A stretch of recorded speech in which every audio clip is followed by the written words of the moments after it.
And there's intimacy on the radio, and there's naturalness on the radio that can never be replicated on TV. The marvelous resurgence of radio as a political force in this country. News-related radio programming is evolving. There's a huge hole in our dialogue that can be filled by the synthesis of traditional radio and the freedom that comes from a live podcast. You're about to experience Cowboy State Politics live. Here we go.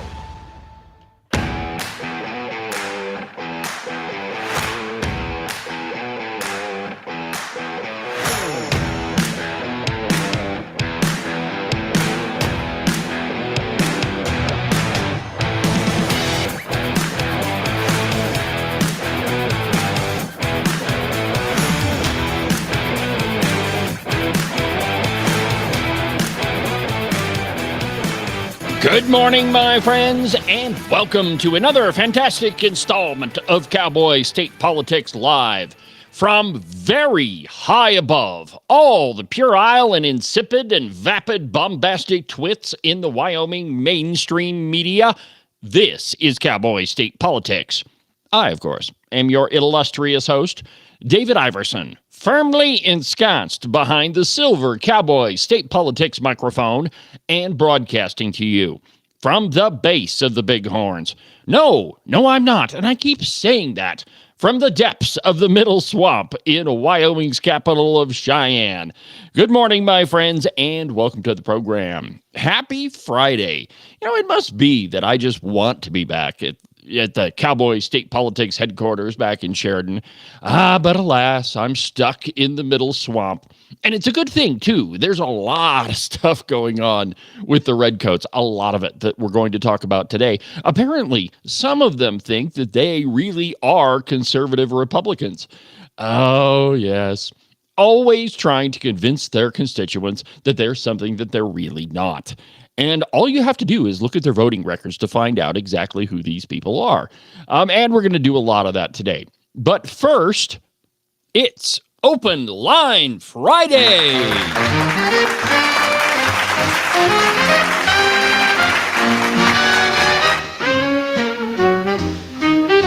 Yes, my friends, it's Open Line Friday on Cowboy State Politics Live. The day where we talk about what you want to talk about. You know, during the rest of the week, you kind of have to talk about what I want to talk about. But not on Friday. On Friday, if there's something on your mind, you just give me a call and we'll talk about it. And whatever the topic may be, maybe you want to talk about the Redcoats. Maybe you think I'm off my rocker. Maybe you want to talk about how incredibly conservative this legislature is going to be. Whatever it is, give me a phone call. The number here in the mobile studio is 307-374-8989. 307-374-8989. That's the telephone number that will get you directly to me. So it's Open Line Friday on Cowboy State Politics, and I'll be taking your calls all morning long, if there are any. But we begin this morning with a section that, you know, we should probably just call it Promises Made, Promises Kept. The Freedom Caucus yesterday completed their 5 and dime plan, and that was to pass 5 of their key pieces of legislation within the first days of the legislative session, the first 10 days. And actually, they got that accomplished in 8 days, so a little bit ahead of schedule. And a lot of these bills, there are pieces of legislation that we've been working on for a really long time. From the turkey vulture, and I quote, 5 key bills in the Wyoming Freedom Caucus's 5 and dime plan passed through the State House of Representatives within the first 8 days of the general session, putting the hardline group of Republicans 2 days ahead of schedule. Now, it's fascinating that the turkey vulture refers to the Freedom Caucus as hardline. They may as well just say right-wing extremists, or in the parlance of the media before the election, fascist, or whatever they want to call it. But in any case, the the House of Representatives did pass 5 key pieces of legislation, and those were to require proof of a Wyoming voter's Wyoming residency and proof of United States citizenship. That was House Bill 157. Now, a lot of people already think that you have to do this to be able to vote in Wyoming. After all, in order to get a Wyoming resident fishing license, you have to live here a year. And if you lie on the little affidavit form that you fill out, if you don't have your license handy, you can be assured that you'll get a visit from the Wyoming Game and Fish. Let us not forget, this is exactly why former Representative Liz Cheney, Crickets Cheney's senatorial campaign was derailed. She got caught fishing or lying about being a Wyoming resident and had to drop out of the race. So most Wyoming citizens assume that you just have to be a Wyoming resident. Not so, because of Wyoming's exception to the motor voter law. And the motor voter law was passed during the Clinton administration, and that was to sync up your DMV registration with your voter registration. Wyoming didn't want to do that.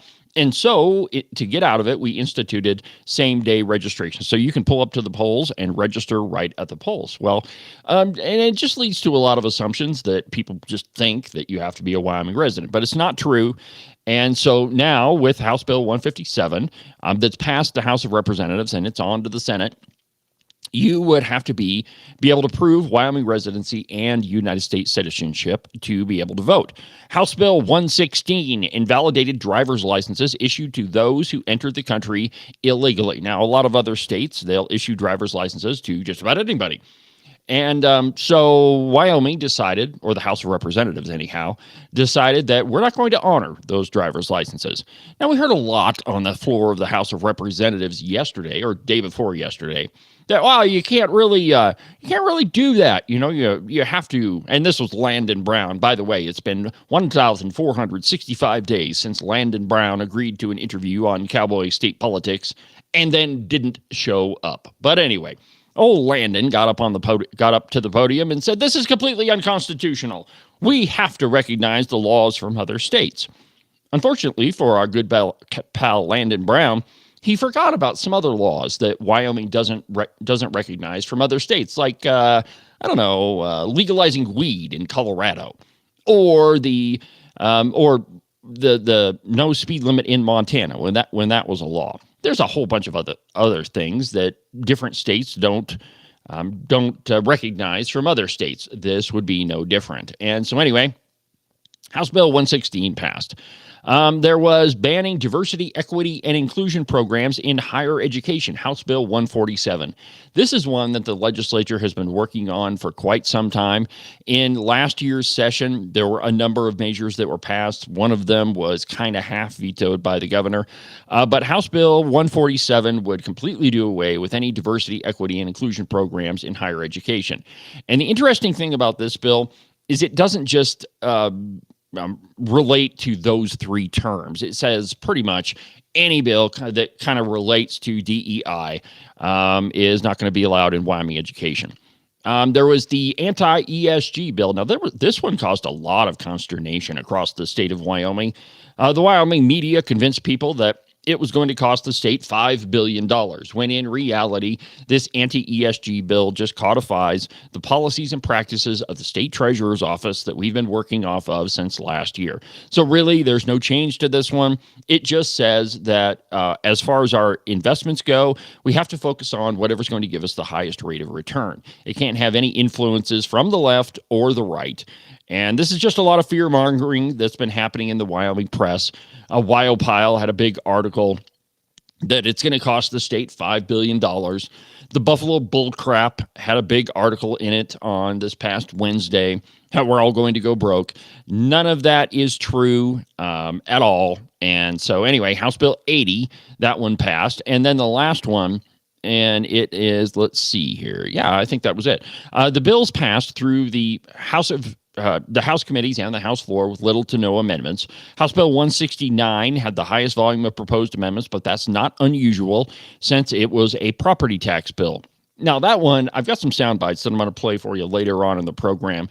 The response from the Redcoats yesterday was what you would expect, that the whole state government is going to fall in amongst our ears, and we're going to be completely bankrupt, and all of us are going to perish, and schools are not going to be open, and you're not going to have police, and you're not going to have fire. Now, we need to just take a step back and really understand what's in this bill. First of all, it would give a 50% property tax reduction to residential property owners. Now, contrary to what the Wyoming media is trying to get you to believe, most property tax revenue does not come from residential property. In fact, a very small percentage of it does. It's under 25%. And this would give a 50% reduction for houses $1 million or less. So it doesn't cover the big, huge, monstrous mansions. It's just those houses that are valued at $1 million or less. So a 50% property tax reduction, and then the state would reimburse the county 50% of that. So really, we're not talking about a large amount of revenue, though if you listen to the media, they're going to tell you that, it's going to trash every economy, but most counties, they don't function on solely on the property taxes from residential properties. Secondarily, and I've got a soundbite where you're from our new pal, Alyssa Campbell, Bill Henderson's replacement, and I was really worried before the session got started. I thought with the exit of our favorite soundbite maker, Bill Henderson. Oh, yeah. I think you got to stop and take a look at what you're doing here. I speak against this because it kind of reminds me of that fairy tale, Cinderella. Now, considering the gravity of that soundbite, you could completely understand why I was worried that I wouldn't have a constant supply of material that's absolutely outrageous and ridiculous coming from the floor of the House. But Alyssa Campbell, and Julie Jarvis, for that matter, have filled that role admirably. So that worry has been put to bed. But anyway, I've got a soundbite from her and our tax cuts for the rich, Steve Harshman. So, and there's a lot of mischaracterizations going on, and it's typical coming from the Redcoats. Of course, they don't want to decrease any amount of money that they're able to spend. But the truth is that, as I said, most counties don't function solely on residential property taxes. In fact, that only makes up a small percentage. And then when it comes to your cities and municipalities, those function on sales taxes almost exclusively. So that's not even affected. So a lot of this is just hyperbolic bullcrap, and you shouldn't even pay any attention to it. Let's see here. The other 4 5 and dime bills were barely amended, with a couple of them seeing no change at all. The other one that I forgot to mention earlier was the getting rid of gun-free zones in Wyoming. That one sailed through the House. There were several attempts by Alyssa Campbell and others to amend it, but all of those failed. And so it heads to the Senate to see what they're going to do with it. My guess is that bill is probably going to go through. It passed last year with overwhelming support, so I see no reason why it shouldn't get the same treatment in the Senate as it did last year. So anyway, good job, Freedom Caucus. Promises made, promises kept. And, there was, before the session, there were a lot of articles written saying that the Freedom Caucus wasn't going to be able to pull this off. That's too much legislation, that it's going to just on and on and on. And the other headline coming from yesterday's session was that the Appropriations Committee has been able to slash, let's see here, I think it was near $200 million.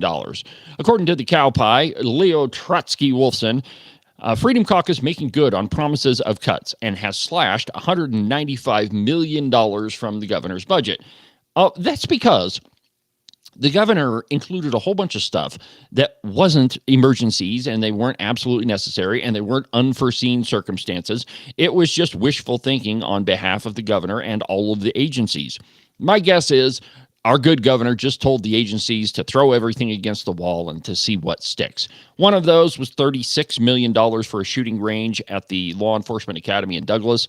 That was absolutely ridiculous. There was a couple $1 million for the Tree Zoo in downtown Cheyenne. That was a big one last session, where we just absolutely had to spend so much money to keep up the Arboretum. Absolutely ridiculous. That's not the proper role of government. And it's a perfect example of the outrageous spending in Wyoming's government. There's a whole lot of things that we spend money on that are completely outside of the role of government and that we really ought to get rid of anyway. But quoting from Trotsky's article, on Thursday, the committee pulled $100 million from Governor Mark Gordon's Energy Projects Matching Funds initiative. This money became a target of the legislature last year due to the governor having unilateral discretion over awarding money and the types of projects funded. This was the $350 million for Governor Gordon's energy green projects, whatever they want to call them. And so it's out. Representative John Baer, co-chair of the Joint Appropriations Committee, criticized the arrangement and describing it as not a natural market. He's talking about all these green energy grants that the governor could have given out. Quote, I think it's important that we minimize the funds that are out there for these matching funds. The state leveraged $10 million of this money to secure a $40 million grant from the Department of Energy to support a carbon capture project brought by a company called Frontier Carbon Solutions. Baer said that Frontier only put up $1 million for that particular grant and has no customers to date in Wyoming. And of course, Trotsky has to insert his own opinion here. The DOE grant covers a portion of the Frontier's overall work in Wyoming, which has invested much more than $1 million. Whatever. And it's typical of the cow pie. Trotsky has to put his opinion in there, and he tries to claim that it's fact-checking, but it's really not.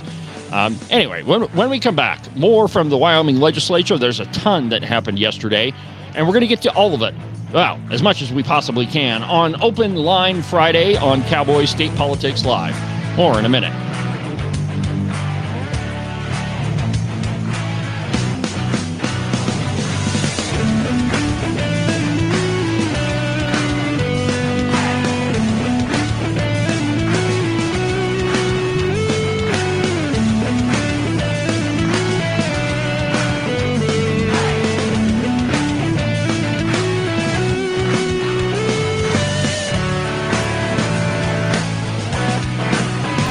Christmas is over, and all of the fun holiday cheer has been had. And what are we all left with? Frigid Wyoming weather. Below freezing temperatures that you still have to go out in. That's right, you do have to go back to work at one point or another. And not to scare you, but think about this. Every single morning, you get to scrape the ice off of your windshield. Now, while I can't do anything with that, I can make sure that your feet stay nice and toasty warm while you're doing it. All you have to do is order a pair of socks from the Buffalo Wool Company. They are the finest socks that I've ever put on my feet. And to get you a pair of them, go to the website, thebuffalowoolco.com. Trust me, you're not going to be disappointed. Wyoming is one of the most sought-after places to live. There's a lot of people that want to move to our great state. And if you're thinking about selling your house to one of them, you need a real estate agent that you can trust. That agent is Rebecca Bextel at Compass Real Estate. She's lived in Jackson for almost 20 years and has her fingers on the pulse of the real estate market. Last year, she sold almost $25 million worth of property. So if you're thinking of buying or selling, give Rebecca a call. Her phone number is 307-699-3519. I've never felt the freedom like I do. I feel stronger every day, don't you? Well, I can show you how. A new day, a new way. Watch out, I'm only gonna get stronger. A new day, a new way. Watch out, I'm only gonna get stronger. A new day, a new way. Watch out, I'm only gonna get stronger. A new day, a new way.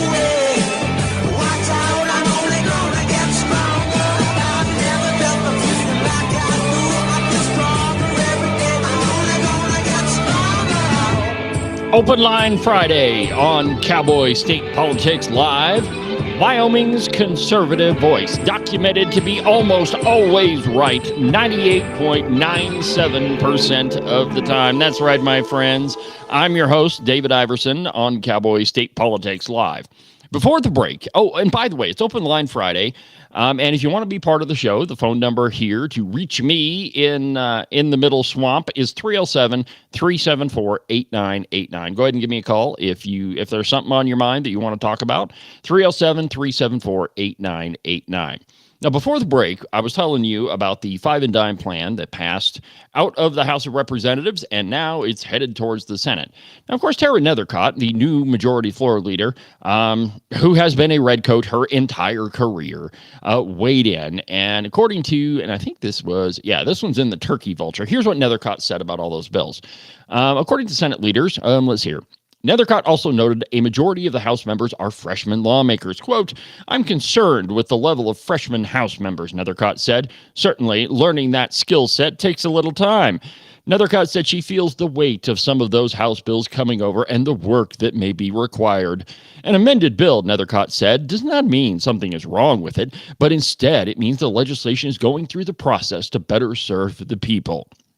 This is a positive thing, Nethercott said, adding that good legislation can take years to pass.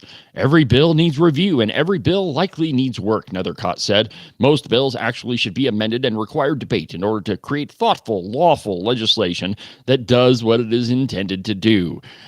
Freedom Caucus leadership pushed back on the idea that these bills are being rushed through the House. Chairwoman Rachel Rodriguez-Williams told the Wyoming Tribune-Eagle, the Wyoming Turkey Vulture, that this is an engaged freshman class who are bringing expertise as politically active Wyoming citizens. And that's perhaps the number one thing that irritates the Redcoats more than anything, is that members of the grassroots were successful in their elections, and that they're bringing the concerns and the ideas of normal, everyday Wyoming citizens to the legislature. Redcoats like Tara Nethercott, and there's a lot of them. We're just using her as an example. They're kind of elitists, and they tend to believe, and I think their legislative record proves this, that, they have the best ideas, and to heck with any of these, Johnny-come-latelys or whatever you want to call them. And you need no further evidence of this than the budget battle last year. Ogden Driscoll, of course, this was all a total setup, but anyway, Ogden Driscoll put a number of conservatives on the conference committee for the budget. They had one meeting, and then Ogden Driscoll said, this isn't working, trashed that committee, and appointed a whole new one with Tara Nethercott himself and Chi-Com Som Albert Summers, and they pushed through a budget that was $1.5 billion more than what the House had already set up. So anyway, I don't think that you should put too much weight into what Tara Nethercott says. The proof is going to be in the pudding, and we have to wait and see what the Senate is going to do with this five and dime plan. I happen to be a little bit on the pessimistic side about what's going to happen, but, really we don't know. Maybe the Senate will be as completely conservative as they led us all to believe. Maybe not, but we don't really know, and we'll have to wait to find out. So I was speaking of elitists in the Wyoming legislature, and we've got two of them that have already showed their cards, new cards in the Wyoming House of Representatives. And as I mentioned at the top of the broadcast, one of those is going to be my favorite, our pal, Alyssa Campbell. Now, they were debating a tax bill, and here is what Alyssa Campbell said. Apparently, she doesn't think you're smart enough to completely understand that what your property taxes go to. Apparently, you don't understand that we're going to completely bring the entire Wyoming government down around our ears. But just take a listen to what she said.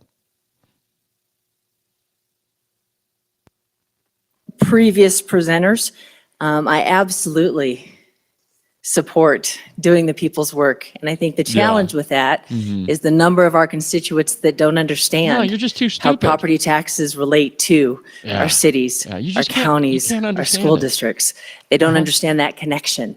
So while we are obligated, yes, to follow through on that promise of decrease in property taxes, we are also obligated, if we make that decision, to backfill that for our cities and our counties. Oh, yes. You see, you are just too stupid to understand how our tax structure works.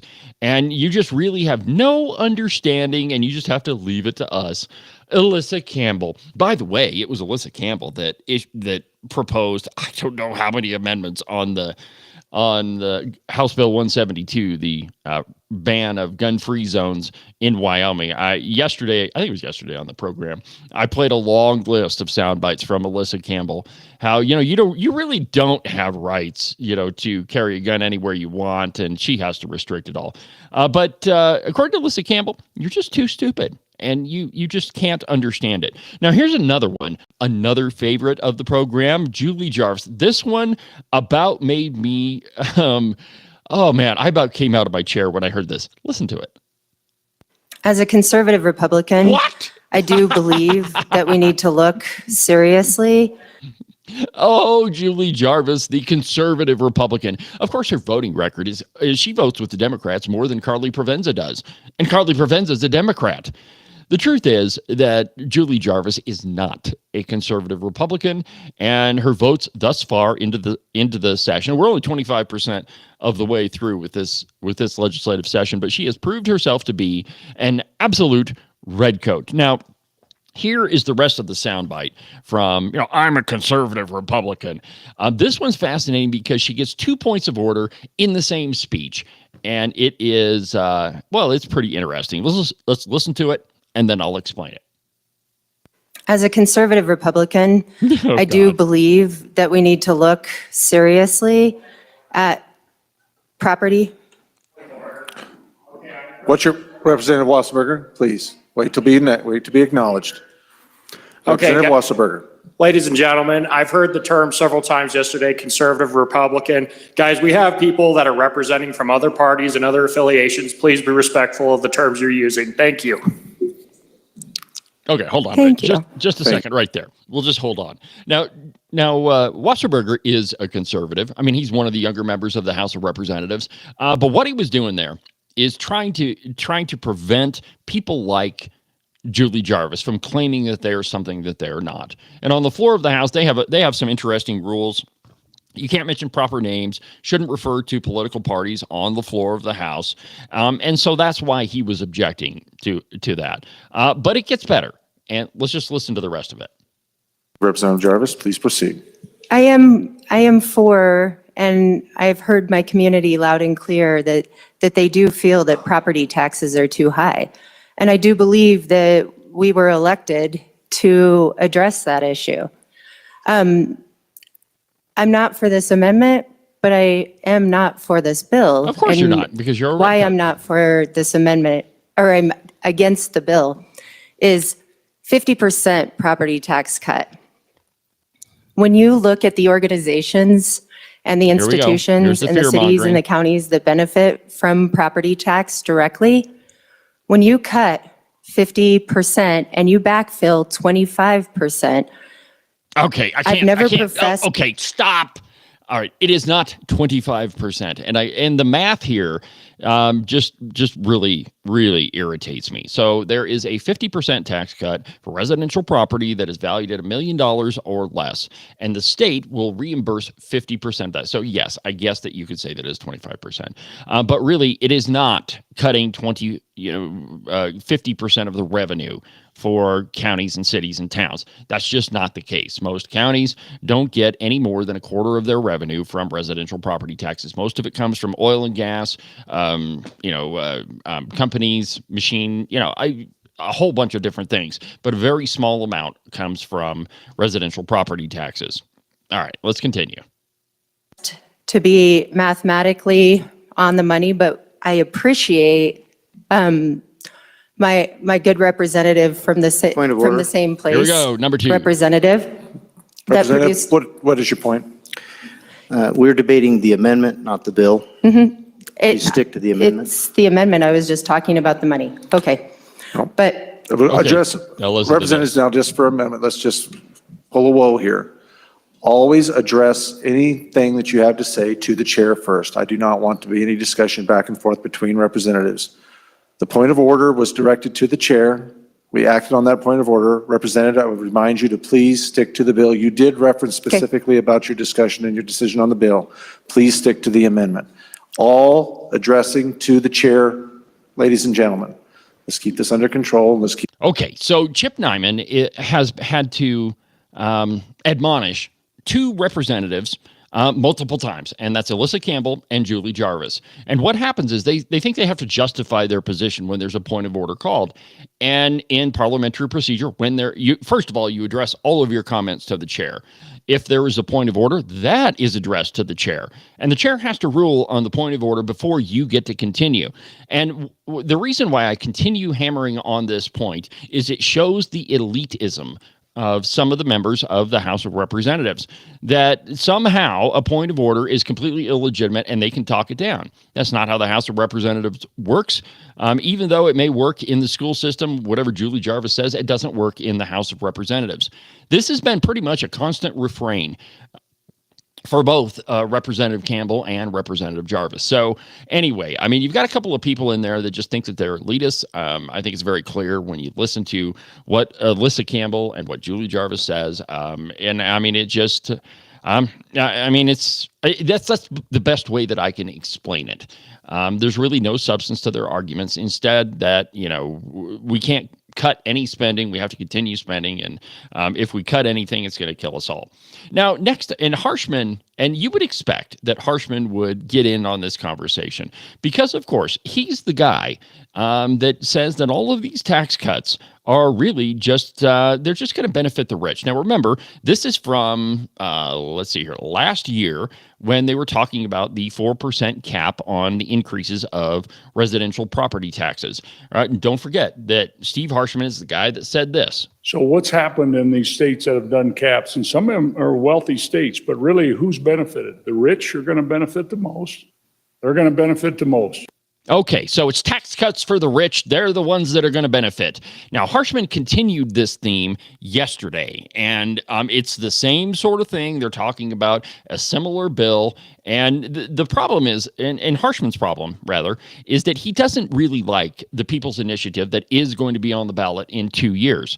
Actually, 1 year, but 2 years when it gets to November, I guess. But he really doesn't like that. And so this bill is really to fill 2025 and 2026 property taxes. That's the whole point. Then the initiative will come up for a vote, and we'll see how the people vote on it. My guess is that thing's going to pass overwhelmingly. But anyway, here is what Steve Harshman had to say about it. The bill tries to give back half of that for the next 2 years, basically $100 million a year. So as you look at those numbers, half of that will be restored to each of those. Does that make sense? I just want to make sure we're looking at that. So half of that will be restored. So like the first county there is Albany, and I think we can say county names now. 2.1 million to their communities, the small towns, and their special districts. Half of that will be restored. So they'll take a. Now, I realize this is a bit of Harshman filibustering word salad, but you have to get the context of what he's saying. Pretty soon in the soundbite, he's going to go on the whole tax cuts for the rich binge, which he did. I mean, I don't know how long the speech was, but it was pretty long. Most House speeches are, 2 to 3 minutes, maybe 4 minutes at the longest. But Harshman continued a really long time on this one. Just listen close. He'll go into the tax cuts for the rich business here in a minute. $1 million cut. The county, 12 mills in that county will take just about $1 million cut too. They're almost 2 million. So, and then this thing goes away in 2 years and we have an election. And the election's on 50% for everybody. And just so you know, that election, and we just talked about the richest county in America, about 90% of the benefit from that amendment will go to that county. 90% of the benefit's going to go to one county in the state if that thing passes in a couple of years. And there's going to be a lot of education about that. 15% of the voters in each county signed on that, but is that really what we want? 90% of that to go to one county in the state? Okay, so there's this misconception in the Wyoming House of Representatives that somehow you have to pay for tax cuts. This is rhetoric we hear in the United States Congress, that if you give a tax cut, somehow you have to pay for it. Really what they're saying is that they have to somehow figure out a way to continue their level of spending with the tax cut there. When Harshman says 90% of the benefit is going to go to Teton County, He's trying to get you to believe that somehow the state of Wyoming is going to write a gigantic check to Teton County. That's not it at all. And frankly, it doesn't really matter if you're rich or not. You still pay property taxes. And we don't pass legislation that benefits one county over another. That's called a special law. It's specifically prohibited in the Constitution. If you're going to give a tax cut, it needs to be given to everybody. We can't pick winners and losers. But what Harshman is trying to do here is play the whole, the rich against the poor thing. And he does that all of the time. So let's continue. Let's listen to a little bit more of it. Richest people in the richest county in the world, 50% off of the total value. That's why I think I like this bill, because it's got $1 million cap. It really is a big benefit for 98% or more of Wyomingites. It's a huge deal. And, we passed the longtime Wyoming folks exemption, which people are filling out like crazy. Yeah. Okay. You gotta go. So anyway, Harshman with the tax cut is going to go to the richest Wyoming citizens. It's the same refrain. We shouldn't give tax credits to people that can afford to pay their taxes. That's absolutely ridiculous. I've never worked for a poor person in my life. And just because they happen to own a house that's, $2 million, $5 million, it doesn't really matter how big it is. That doesn't mean that they should be, soaked for, outrageous property taxes. It's absolutely socialist thinking. But we really shouldn't expect anything more from Steve Harshman. I mean, that's what he's been doing his entire career. Tax the rich, give it to the poor, socialism at its finest. But that's Steve Harshman. When we come back, we'll do a little bit of national news on Open Line Friday on Cowboy State Politics Live.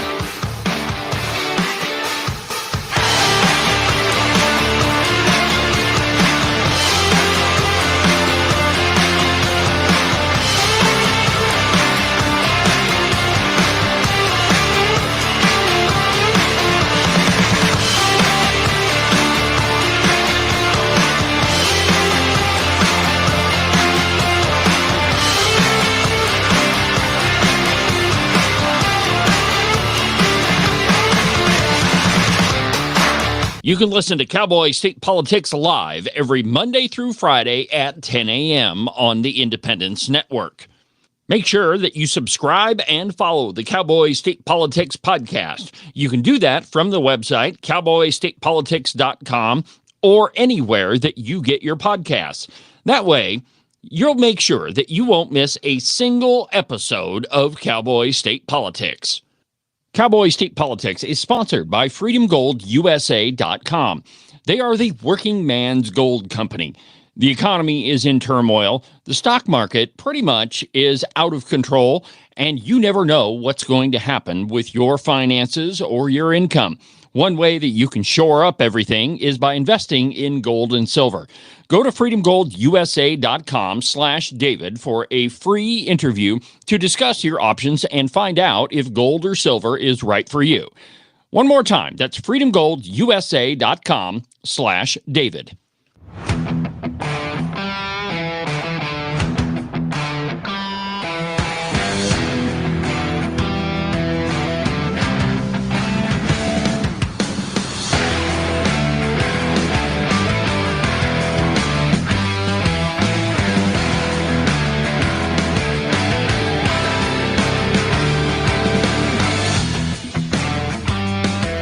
Welcome back to the program, my friends. Cowboy State Politics Live on YouTube, on Facebook, on X, on Rumble, pretty much anywhere that you can get any of your social media, you'll find Cowboy State Politics.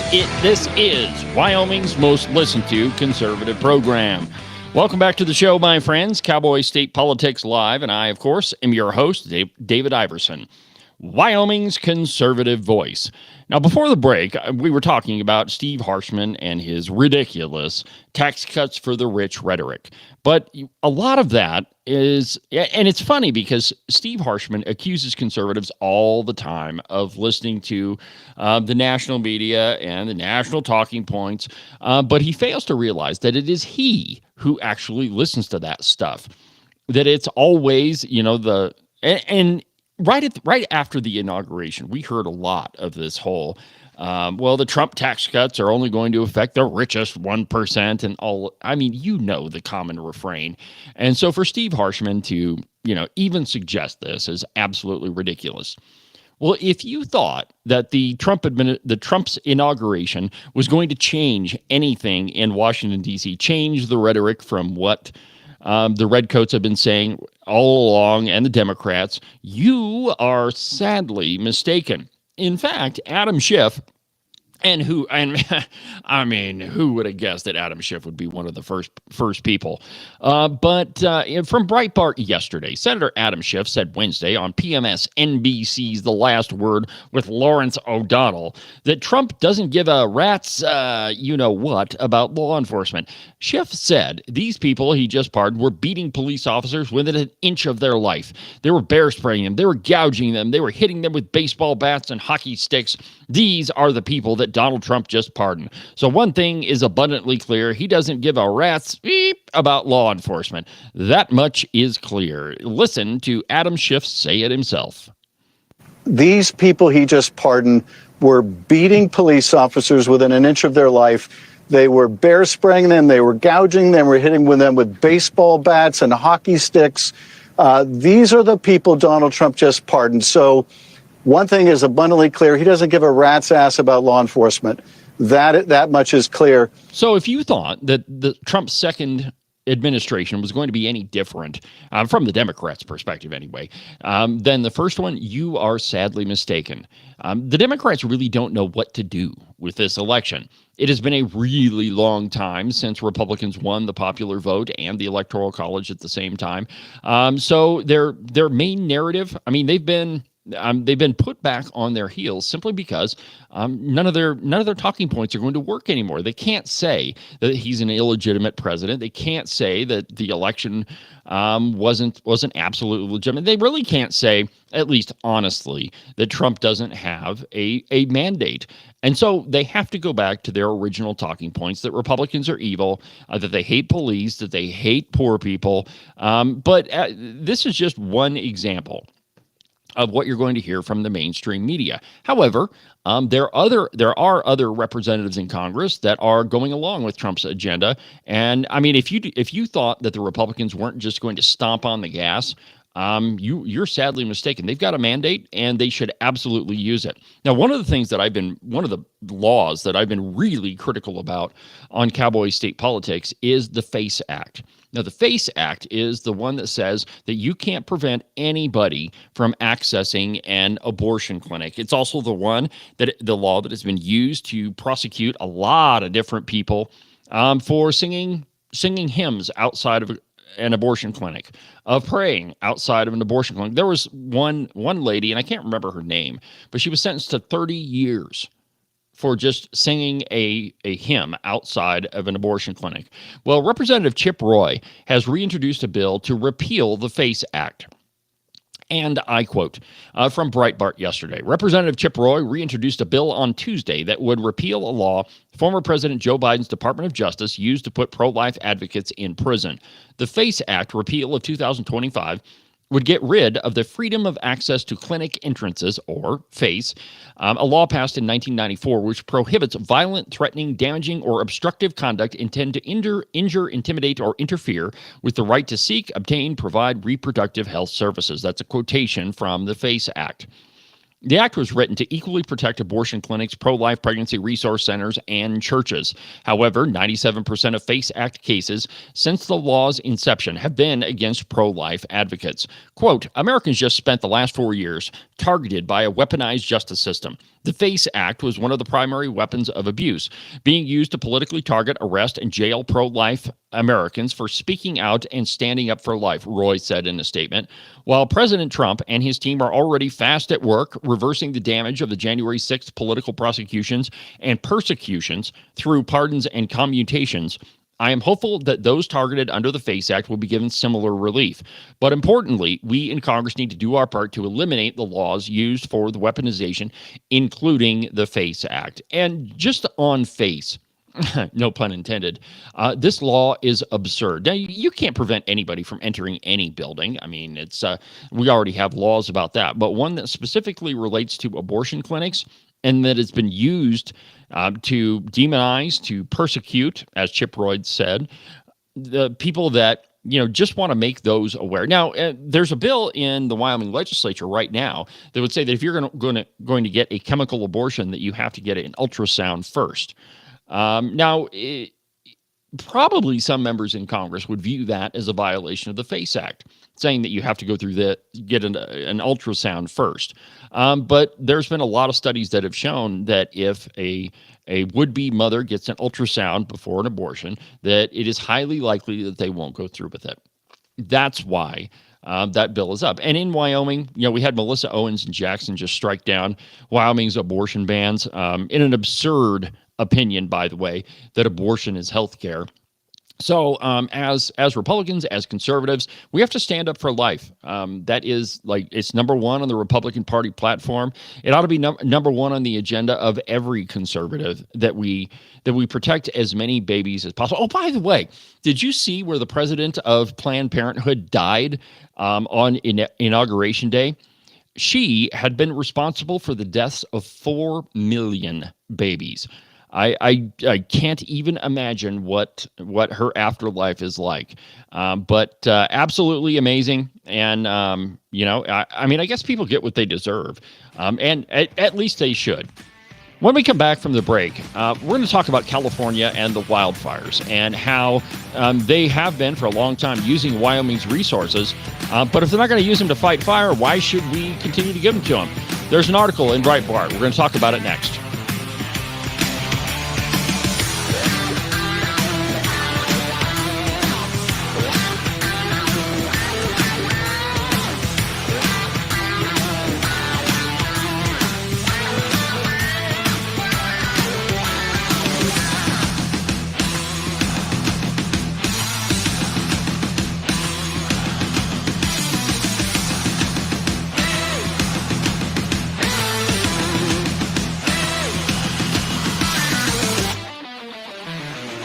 You are listening to Cowboy State Politics Live on the Independence Network.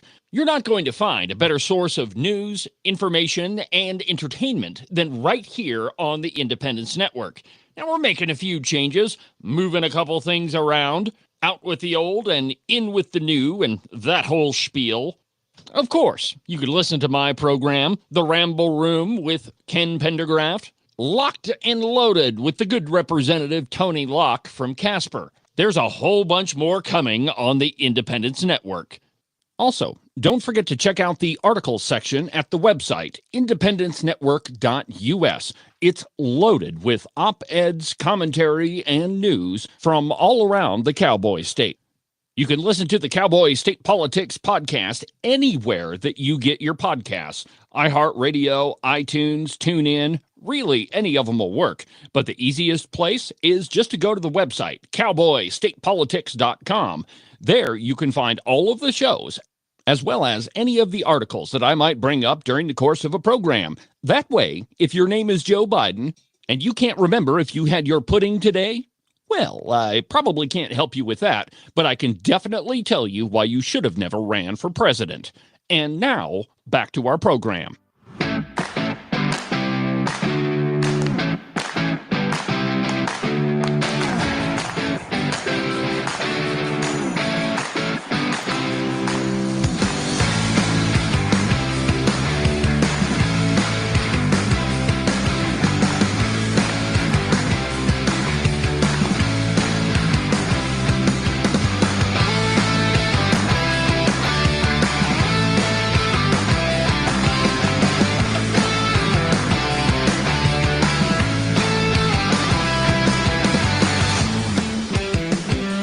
Welcome back to the program, Cowboy State Politics Live, Open Line Friday. Let's go to our pal, Jerry in Rock Springs.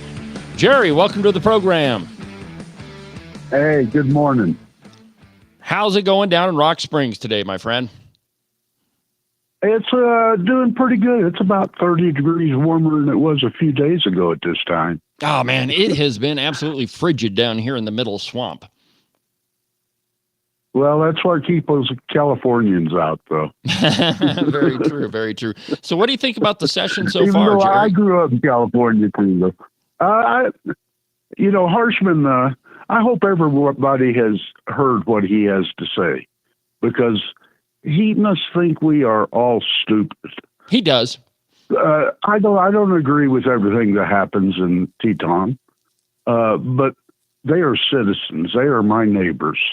And we live in a country of opportunity, and we are supposed to be equal with all our laws. I hope he is exposed big time. Well, you know, Harshman is one of these people that believes we can pick winners and losers. And if you look back on his legislative career, I mean, he's done that in spades. And it's just like every session, every single session. I probably shouldn't say this, but I think Cheney must have peed on his leg or something other, and he never washed his jeans. That's incredible. Yeah. She probably did. I don't know. They need to scrub that building down real good. Well, it's fascinating. I've been talking about it all week, but there are a number of people that had just got elected that seem to have the same attitude as a lot of the redcoats that we just got rid of. I mean, they're elitists. They think that they know better. And I mean, I've played a lot of sound bites from Alyssa Campbell and Julie Jarvis, and they're just the two most recent redcoats that have really been vocal about, you're too stupid. You don't understand how property taxes work, and you just have to leave it to us, and we'll tell you what you're going to do. And the truth is, Jerry, most people understand property taxes. We've been paying them a long time. And the reason that the People's Initiative, the so-called People's Initiative, got voted to go on the ballot is we're sick of it. We're sick of Harshman. We're sick of the elitism. And we're just tired of them spending our money like drunken sailors. That's true. And, the sad part about it is these people believe that. They believe what they're saying. Yep. They think we're stupid.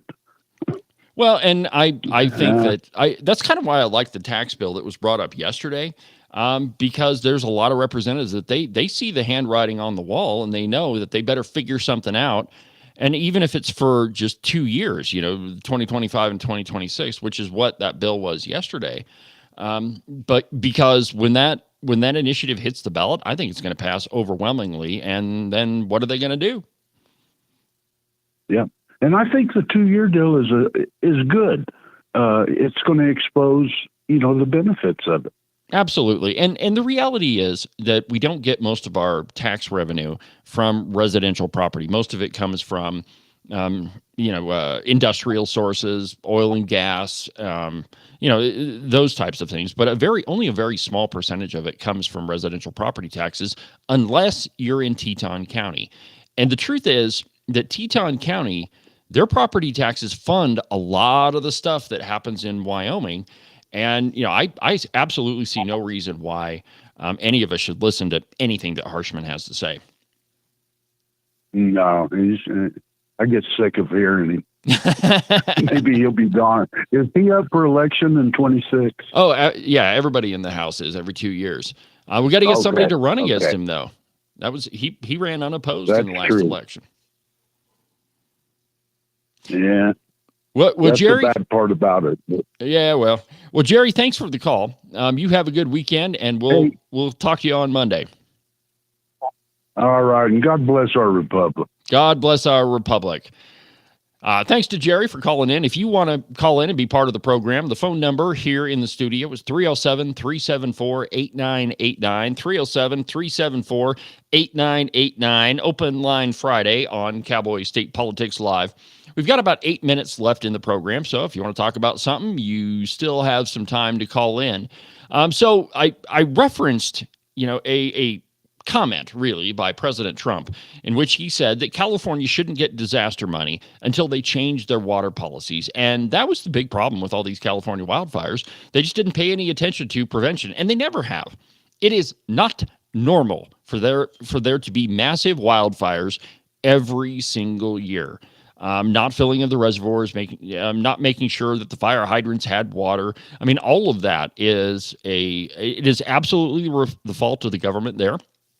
And if they're not going to change those policies, you and me and every other American should not be footing the bill for them to just waste money to rebuild houses that are just going to get burned down again. We have to have reform before we give any cash. And, according to, and I believe this one comes from The Blaze, but I didn't put the source down. Anyway, and I quote, during a portion of an interview aired on Wednesday's broadcast of the Fox News channel's Hannity, President Donald Trump argued that California shouldn't get any money for disaster relief until there are changes made to the state's water policies. Host Sean Hannity asked, quote, will you give, obviously, Americans want to help other Americans in need. Fair enough, we do that. Should the money be contingent on them practicing the science of forestry? Trump answered, quote, I don't think we should give California anything until they let water flow down into there. And then Hannity interrupted him, which is what he does all the time, from north to south. Trump continued, this is a political thing. I don't know what it is. They talk about the Delta smelt, which is that stupid little fish they claimed that they were saving. They say it's an endangered species. Well, how is it endangered? No wonder it's endangered. It's not getting any water. Well, that's exactly right. Their environmental policies have overridden common sense in California. Now, if you'll notice, Wyoming, we had a bad fire year this past summer. But it's not every year that we have a gigantic fire. It's because we manage the resources that we have. If California had been taking care of logging and cutting brush, a lot of these fires wouldn't have cropped up. But instead, they're not allowing logging. They're not allowing cleaning up of down timber. They're not allowing any of that. And so it's no wonder why that tinderbox didn't go up sooner. And it pretty much does every single year. But I agree with President Trump. We shouldn't give them any cash until they're willing to make some changes to where they can use the resources that we're going to give them, where they, an ounce of prevention is worth a pound of cure. And if we're just going to give them money, we're putting a Band-Aid on a situation that is absolutely going to continue. And we're going to have another fire if they don't make some changes. Similarly, California uses a lot of Wyoming's water. And so, I see no reason why we shouldn't renegotiate that water agreement. If they're not going to use it for, proper purpose of fire prevention, then I don't think that we should give it to them. We should renegotiate the contract and, make sure that thing doesn't burst into flames again. Let's see here. Let's go. We've got about 4 minutes left in the program. So there's a bill, I mentioned this earlier, requiring an ultrasound before the pill flies through the committee from the Wyoming Turkey Vulture. And I quote, a bill requiring an ultrasound before women can receive an abortion pill passed easily through the House committee on Wednesday, despite testimony from healthcare workers arguing that rural women will be put at risk. House Speaker and Wyoming Freedom Caucus member Chip Nyman brought back a bill from last year that requires women to get an ultrasound within the 48-hour time period before having a chemical abortion, such as swallowing a pill. House Bill 64 requires women to have an ultrasound so they view the active ultrasound of the unborn baby and hear the heartbeat of the unborn baby, if the heartbeat is audible, before picking up abortion medication from a doctor or a pharmacist. Violations will be classified as a felony with up to a $20,000 fine, up to 5 years imprisonment, or both. Nyman told members of the House Labor, Health, and Social Services Committee that, quote, this is a piece of compassionate legislation.